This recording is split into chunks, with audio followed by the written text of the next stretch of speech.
Next, retraction and protraction.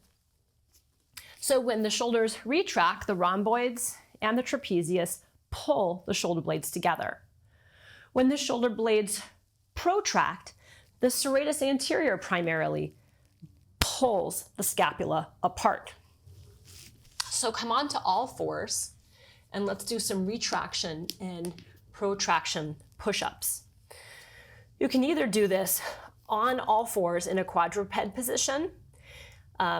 This would be the lightest load. Those of you that want to increase the load, you'll come onto your knees. And those of you that are feeling fresher and stronger right now, you can have your knees all the way off the ground.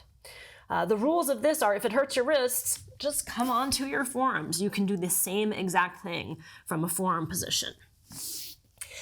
If you've got your hands on the ground, make sure that you're not only you're not just stabilizing in a plank, but you're also trying to create a torque of external rotation at the same time.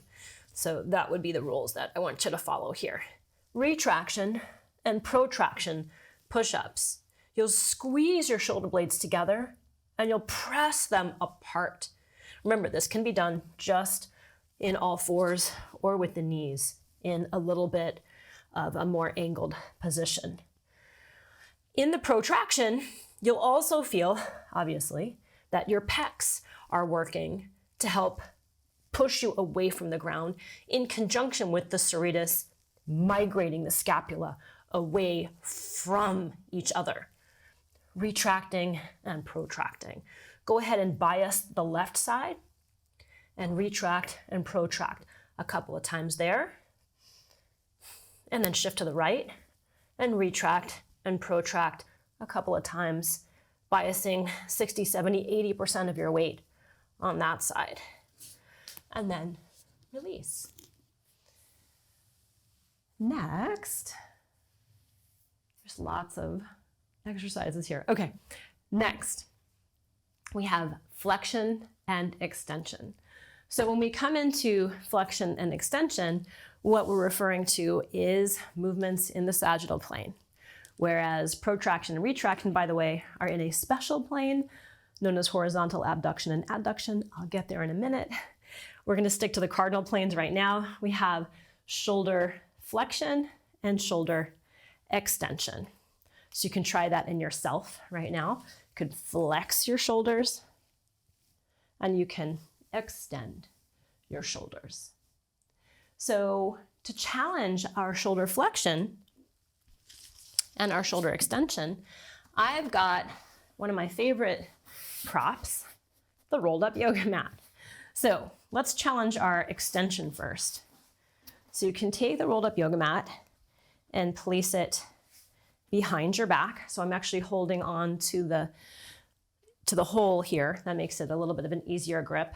And the shoulders are already in a position of internal rotation, meaning my shoulder, I'm not in the hitchhike position, but because I'm pivoted in here and grabbing, my shoulders are internally rotated. We're going to come across internal rotation more clearly in a moment.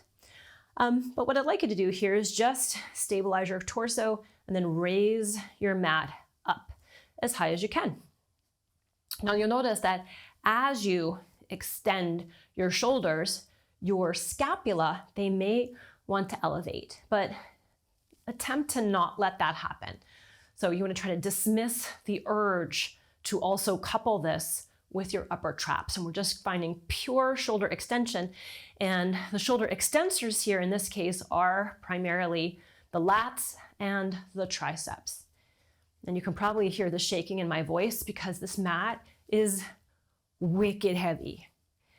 It's going to be heavy no matter how light it is because it's just a really unusual exercise.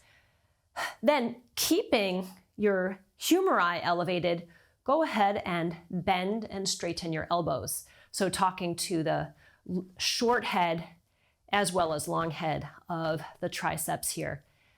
Oh my goodness. All right, that's plenty. And release because I can't do anymore. All right, come onto the ground for a shoulder flexion exercise. So that was like an end range shoulder extension exercise. So we may as well pair it with an end range shoulder flexion exercise. So you can probably gather where I'm going here. You're holding onto your mat and proning yourself, intense abdominal activation. So the floor is already forcing you into shoulder flexion, but can you lift the mat off the floor without using your upper traps and shoulders to do this? So we want to find those posterior delts. You want to find your serratus anterior muscle, believe it or not, because as you go into this end range protraction, the scapula really has to be in what's known as upward rotation in order to endure this. And of course, oh my goodness, of course the endurance of that is going to be really challenged. I think that's all I've got. But you can stay longer. How you doing? Okay. You're out? All right.